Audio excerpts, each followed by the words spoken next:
Hi guys, welcome to this short video about the question how we can terminate a Windows program without the task manager. I mean, most people know how to terminate it with the task manager, but we have even more options and some are even faster and easier, especially when you have programs which you have to terminate all the time, same program. Then we have much better options than the task manager. And I'm even going to show you how you can add a button on your desktop so you can terminate such a program with just click on one button. And usually this happens when programs are not closing properly. So when we hit this X here, usually the program is supposed to close properly, but sometimes there is a task remaining in the background in the task manager, and usually this is then also preventing from a new instance of this program to start. So when you click on this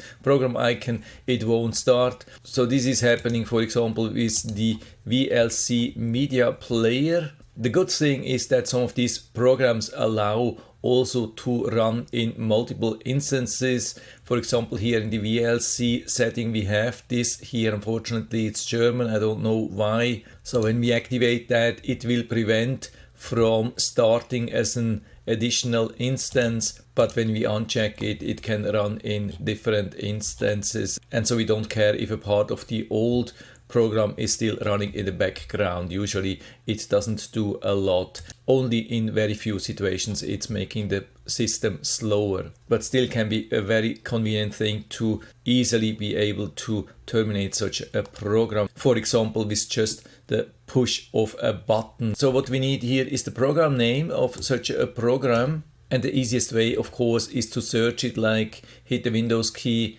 type the program name like VLC here, then we have the app here, then we right click and select open file location. Unfortunately this is just a shortcut, so we need the program itself. We click on properties again and then we see the target. That's usually what we do. If we don't have the program directly here, we can find the target here in the shortcut, and so at the very end it is vlc.exe.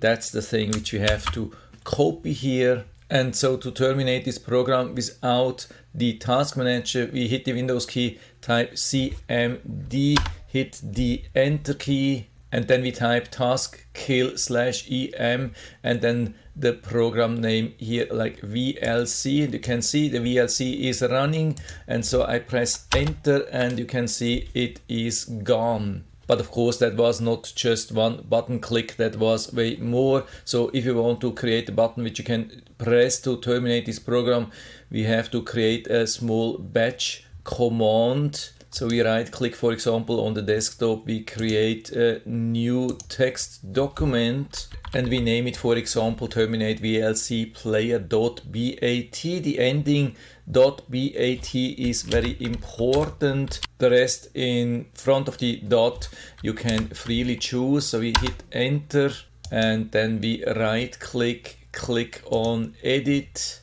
and what we need is something like that. The first line is standard, that's the add echo off, and this is exactly the same command as we have been using before as a second line. Of course no space is needed, that would do the job as well. As far as I know, we have to use this command exactly like that. I'll put down this line into the description of the video so you can just copy, or I add even the whole thing underneath.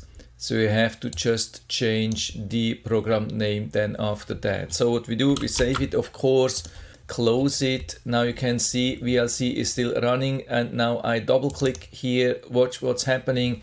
Program is closed and we have exactly what we wanted. So every time when we cannot start the VLC and we assume that VLC is still running in the background preventing from restarting, we can hit the terminate. We don't even have to see the program, it can really just be a small task running in the background.